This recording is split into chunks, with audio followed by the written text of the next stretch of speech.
আজকা 7 দিন হইছে আমার বাড়ির বুয়া ম্যাডাম ঈদের ছুটিতে বাড়িত গেছে। ভুল কইরা কালকে একটা ফোন দিয়া দিছিলাম।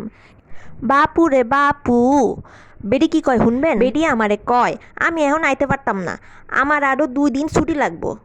হেতি নাকি শ্বশুর বাড়ির গেছে ঈদ করতে, ঢাকায় আইছে, ঢাকায় এসে ঘুরবো, জামাইয়ের লগে ডেটিংয়ে যাইব। মা গো মা!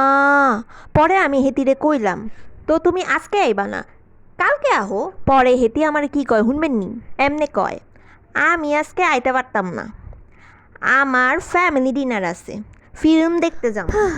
পরে হেতি দুটা জারি দিয়া ফোনটা রাইখা দিল।